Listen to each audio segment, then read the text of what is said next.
Ji, English with Pavan sir में आपका स्वागत है। जैसा कि हमने एक लाइव सेशन लिया था और वो सेशन थोड़ा-सा टेक्निकल इश्यू के कारण कंप्लीट नहीं हो सका। तो ये वीडियो आपको मैं दे रहा हूँ इस तरीके से कि आप प्लेलिस्ट में जाकर के और इन सारी चीज़ों को कवर कर सकते हैं।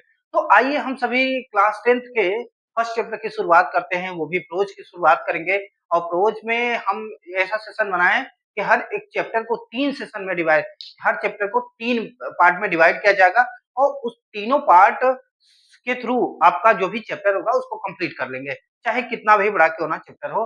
तो ये पहला जो आपके सामने रोज का पोर्शन है, वह है अ लेटर टू गॉड यानी कि इसमें आपको कंप्लीट चैप्टर वाइज़ बिल्कुल एक्सप्लेनेशन हिंदी एक्सप्लेनेशन मिलेंगे, जो आपके लिए बहुत ही हेल्पफुल होगा।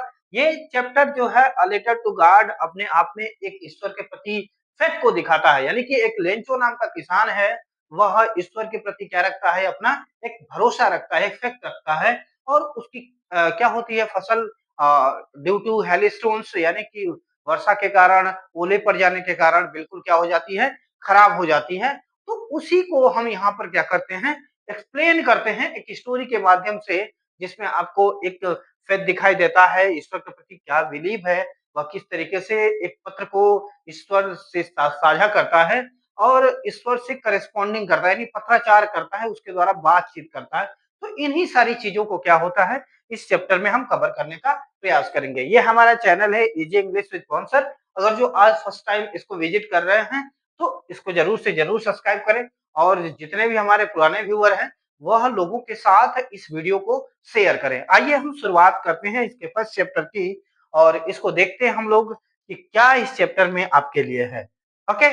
तो सबसे पहले ये पैराग्राफ है जिसमें लेंचो के बारे में बताया जाता है, वो कहाँ रहता है उसके बारे में बताया जाता है।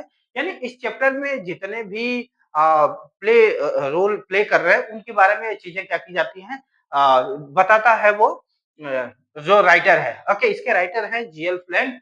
बहुत ही अच्छी यह एक कहानी है। तो आइए शुरुआत करते हैं। कहता है कि द हाउस, एक घर के बारे में बताता है। The house the only one in the entire valley. अब बता रहा है इंटायर का मतलब होता है संपूर्ण। इंटायर मीन्स क्या होता है, संपूर्ण। क्या होता है, संपूर्ण। ओके, यानी संपूर्ण घाटी में एक एकांतवास एक घर है, ठीक है, जो सेट ऑन है। सेट ऑन का मतलब होता है स्थित होना। कहां पर स्थित है इसके बारे में बता रहा है। द क्रेस्ट ऑफ अ लो हिल, यानी एक लो हिल मतलब छोटी पहाड़ी की चोटी पर वह घर क्या है, स्थित है। फ्रॉम हिज दिस हाइट, इसकी ऊंचाई से। फ्रॉम दिस हाइट का मतलब इसकी ऊंचाई से वन कुड सी, कोई भी देख सकता था। ओके, द रिवर, नदियों को। The field of reap corn dotted with the flowers, यानी कि जो फसलों में क्या हुए थे, फूल लगे हुए थे, जो अनाज थे उसको भी वहां से क्या किया जा सकता है, देखा जा सकता है। ओके, दैट ऑलवेज, जो प्रॉमिस, जो समय हमेशा ही प्रॉमिस्ड करते हैं अ गुड हार्वेस्ट। हार्वेस्ट का मतलब होता है फसल। ओके, जो एक अच्छी खेती, एक अच्छी फसल की क्या क्या कर रहे थे, वे प्रॉमिस कर रहे थे। और आगे फिर बताता है द ओनली, यहाँ चीजें है, the only thing that earth needed. अब बता रहा है कि केवल एक चीज जो उस अर्थ को, अर्थ का मतलब वहां पे दे रहा है जो फील्ड है, खेत है, उसके बारे में बता रहा है कि the earth needed was a downpour, एक बारिश की, छोटी बारिश की आवश्यकता है। और या एट लीस्ट अ शावर, या फिर एक बारिश के बौछार की उन फसलों की क्या थी, आवश्यकता थी। ये चीजें इसमें जीएल फ्लैंट क्या कर रहे हैं, बता रहे हैं। ओके, आगे देखते हैं। थ्रू आउट द मॉर्निंग, बता रहे उस सुबह लेंचो, लेंचो हु न्यो, जो जानता था। नो का सेकेंड फॉर्म यहाँ देखिए, नो मीन्स जानना, और यहाँ दिया है न्यो यानी उसका सेकेंड फॉर्म, जो जानता था। हिज फील्ड, अपनी फसलों को। इंटीमेटली यानी बहुत ही घनिष्ठता के साथ वे अपनी फसलों को क्या करता था, अच्छी तरीके से जानता था। हैड डन नथिंग, उसने उस सुबह कुछ भी नहीं किया। नथिंग एल्स बट सी, उसने देखा, कहाँ देखा, टुवर्ड, किसकी ओर देखा, नॉर्थ ईस्ट, यानी कि नॉर्थ ईस्ट के जो बादल थे उसकी तरफ उसने क्या किया, देखा। यानी लेंचो के बारे में बताया, उसके घर के बारे में बताया, उसके फसलों के बारे में बता रहा है, उसके बारे में बताया उसने कि उसने कुछ भी नहीं किया, केवल वह नॉर्थ ईस्ट के बादलों की तरफ क्या किया, उसने देखा। आइए आगे देखते हैं दूसरा पैराग्राफ क्या कहता है। आगे फिर कहता है नाउ, अब यहाँ बता रहे हैं अब वी आर, यहाँ देखिए इन्वर्टेड डबल इन्वर्टेड कॉमा है, और जहां डबल इन्वर्टेड कॉमा होते हैं वह किसी व्यक्ति के द्वारा कहा गया क्या होता है, कथन होता है। तो यहाँ पर क्या है, now we are really going to get some water women. Women यहाँ जो कह रहा है वह कह रहा है उसकी खुद की जो वाइफ है उसको वह कह रहा है। ओके, अपनी पत्नी से वह कहता है कि हमें अब वास्तव में किसकी जरूरत है, तो कुछ पाने की क्या है, आवश्यकता है। हमें आवश्यकता कहने का मतलब है कि हमारी फसलों को कुछ पाने की क्या है, आवश्यकता है। उसी तरीके से द वुमेन, अब वुमेन के बारे में द वुमेन यानी वो औरत हु जो वाज प्रिपेयरिंग, जो प्रिपेयर कर रही थी, तैयार कर रही थी सपर, शाम का भोजन, उसने क्या किया, रिप्लाई किया। उसने रिप्लाई किया यानी उत्तर दिया एस, हाँ, गॉड विल, ईश्वर की इच्छा। अब उसने कहा हाँ ईश्वर की इच्छा, जैसे हम कुछ भी बोलते हैं तो लोग बोलते हैं ना हाँ ईश्वर की जैसी इच्छा। ओके, इस तरीके से वो उसने भी कहा कि ईश्वर की ऐसी इच्छा। द ओल्डर बॉयज, अब बता रहे हैं उनके बच्चों के बारे में बता रहे हैं। ओल्डर का मतलब यहाँ पे है कि जो बड़े बच्चे थे उनके, okay, were working in the field, working in the field यानी खेत में क्या कर रहे थे, काम कर रहे थे। वाइल, जबकि द स्मॉलर वन, अब बता रहा है the smaller ones were playing, वह खेल रहे थे नियर द हाउस, अब बता रहा है कि वह घर के पास खेल रहे थे। Until the woman called to all them, तभी क्या किया, वुमन ने कॉल किया, बुलाया, टू ऑल देम यानी सभी को, तभी उस मतलब लेंचो की वाइफ ने सभी को क्या किया, बुलाया। कम फॉर डिनर यानी कि रात के भोजन के लिए तुम लोग सभी लोग क्या करो, आ जाओ, यानी खाना खाने के लिए, रात के खाना खाने के लिए सभी लोग क्या करो, आ जाओ। Okay, it was during the meal, बता रहा है कि खाना खाने के ही दौरान, that just as Lencho has predicted, predict का मतलब होता है, प्रेडिक्शन का मतलब होता है क्या, भविष्यवाणी करना। जैसा कि लेंचो ने भविष्यवाणी किया था, यानी खाना खाने के दौरान ही जैसा कि लेंचो ने क्या किया था, प्रेडिक्शन किया था, big big drops of rain, यानी ड्रॉप्स ऑफ रेन मतलब वर्षा की बड़ी बूंदें, बिगन टू फॉल मतलब गिरने लगी मतलब वर्षा की बूंदें, बड़ी बड़ी वर्षा की बूंदें गिरने लगी। अब यहाँ देखिए कह रहा है कि इन द नॉर्थ ईस्ट, अब बता रहा है कि नॉर्थ ईस्ट की तरफ, उत्तर पूर्व की ओर, अब यहाँ पे क्या, ह्यूज माउंटेन्स ऑफ क्लाउड यानी बड़े बड़े जो भी बादलों के जो पहाड़ थे, कुड बी सीन अप्रोचिंग, वह पहुंचते हुए दिखाई दिए, क्या हुए, वह पहुंचते हुए दिखाई दिए हुए या आते हुए दिखाई दिए। द एयर वॉज फ्रेश, हवा बिल्कुल ही ताजी थी, एंड स्वीट और बहुत ही क्या थी, मधुर थी।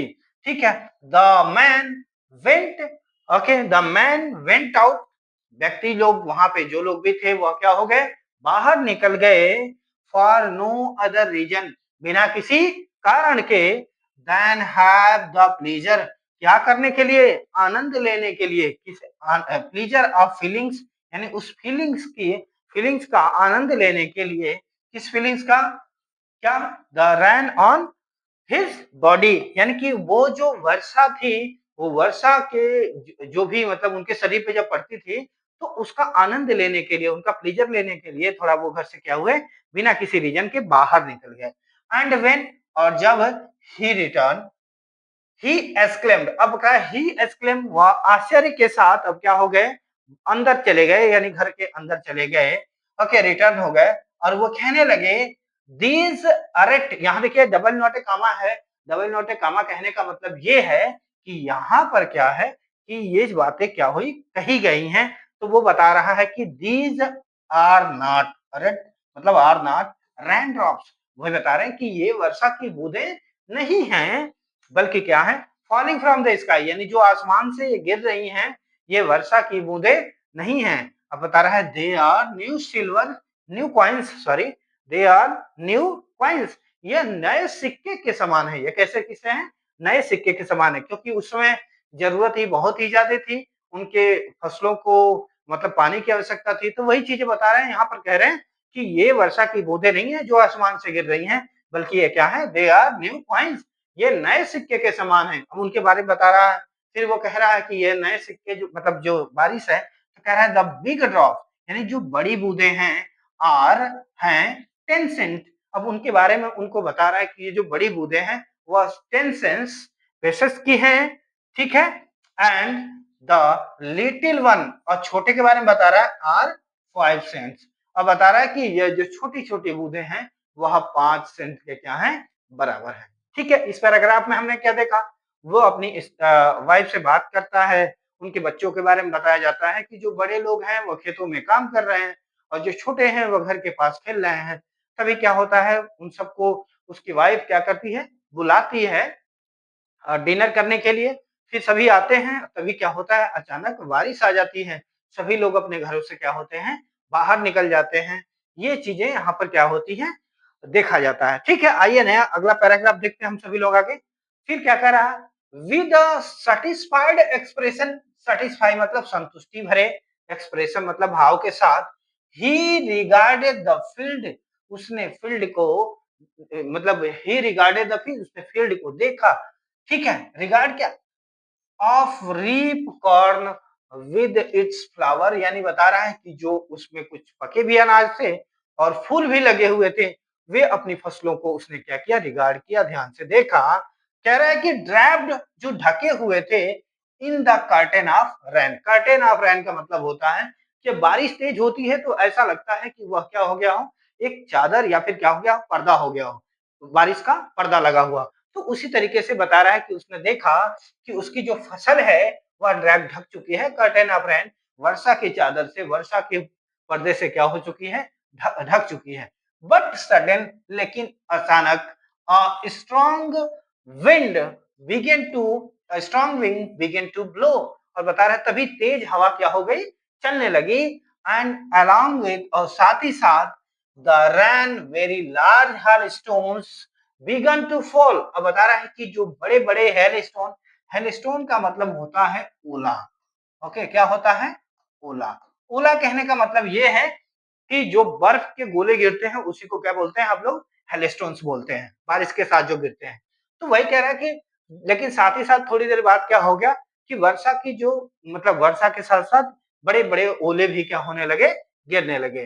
These truly did resemble new silver coin. अब बता रहा है कि ये वास्तव में कैसे दिख रहे थे, न्यू सिल्वर कॉइन्स की तरह। रिजेंबल मतलब प्रतीत होना या फिर क्या होना, दिखाई देना। ट्रूली मतलब वास्तव में, तो ये वास्तव में कैसे प्रतीत हो रहे थे, न्यू सिल्वर कॉइन्स की तरह। आगे फिर है द बॉयज, अब बता रहा है कि बच्चे क्या हो गए, जब क्या होता है इस तरीके से हम लोग देखते हैं कि जब वर्षा के साथ साथ ओले गिरते हैं तो सभी लोग क्या होते हैं, थोड़ा बाहर निकलकर उसको कलेक्ट करने का प्रयास करते हैं। उसी तरीके से कह रहा है the boys exploding themselves to the rain run out to collect the frozen pulse. अब बता रहा है कि जो बच्चे भी क्या हुए, वह वर्षा में बाहर निकल गए और उनको कलेक्ट करने लगे और उनको संज्ञा दी गई फ्रोजन पल्स, यानी हेल स्टोन्स को यहाँ क्या कहा जा रहा है कि जमे हुए मोतियों को वह क्या करने लगे, इकट्ठा करने लगे। ओके,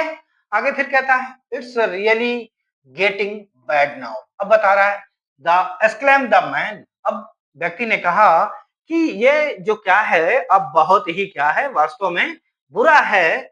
आई होप, मैंने आशा किया, ठीक है, इट पासेस क्विकली, पासेस का मतलब गुजरना, ना पास, क्विकली मतलब जल्द ही। तो वही चीजें कह रहा है कि मैंने आशा किया था कि जल्द ही क्या होगा, गुजर जाएगा, यानी कि ये जल्द ही जो बारिश होगी, बारिश हो रही थी वह क्या हो जाएगी, समाप्त हो जाएगी, उस तरीके से। तो कह रहा है कि it did not pass quickly, लेकिन यह जल्द ही नहीं मतलब बीता, यानी कहने का मतलब ये जल्द ही नहीं गुजरा, बारिश अभी होती रही। बता रहा है फॉर एन आवर्स, 1 घंटे तक, ठीक है, हेल रैंड, अब कह रहा है 1 घंटे तक जो ओले थे वह गिरते रहे, ऑन द हाउस, घरों पर, गार्डन, द गार्डन, बगीचों में, द हिल साइड, यानी कि हिल साइड्स का मतलब होता है कि जो पहाड़ी के आसपास अगल बगल, बता रहा है कि द री कॉर्न फील्ड, वो जो खेतों में मतलब जो खेतों में जो अनाज थे वहां पर भी, ऑन होल, सब जगह, होल वैली, पूरी वैली में क्या हुआ, हेलस्टोन्स 1 घंटे तक गिरते रहे। ठीक है? उसी तरीके से the field was white as if covered with salt. अब बता रहा है कि जो फील्ड थी वह ढक गई। ठीक है? उससे क्या हो गई? द फील्ड वाज व्हाइट, सफेद हो गई थी, एज इफ मानो कवर्ड विथ सॉल्ट, जैसे कि क्या कर दिया गया हो कि नमक से उसको ढक दिया गया हो। ठीक है? उम्मीद करते हैं ये चीजें आपको अच्छी तरीके से समझ में आई होंगी। हमारे साथ बने रहिए, हम आपको पूरे चैप्टर का यानी कि जितना 10th एंड 12th का जो भी ग्रामेटिकल पोर्शन या फिर लिटरेचर है, प्रोज, पोएट्री, सप्लीमेंट्री, सारी चीजें आपको क्या करेंगे, एक प्लेलिस्ट देंगे, पढ़ाते रहेंगे इस तरीके से, ताकि जो आपके बोर्ड एग्जाम्स हैं, आप अभी से प्रिपरेशन करते हो, तो आपके लिए वो चीजें आसान हो जाएंगी। ठीक है? पूरे चैप्टर को अच्छी तरीके से एक्सप्लेन किया जाएगा। ठीक है? जब इसको हम लोग कंप्लीट कर लेते हैं तो इसके जो भी क्वेश्चन आंसर है उसको भी डिस्कस करेंगे, जो भी इसका मैच इन द फॉलोइंग से, यानी हर तरीके के जो भी क्वेश्चंस एग्जाम में पूछे जाते हैं तो उसको हम लोग यहाँ पर डिस्कस करेंगे। आप सभी का धन्यवाद यह वीडियो देखने के लिए। आप लोग नए हो तो आप इस चैनल को जरूर सब्सक्राइब करें और इसका जो भी वीडियो होगा नेक्स्ट आप सबको दिया जाएगा। ओके, आप सभी का धन्यवाद। जय हिंद, जय भारत।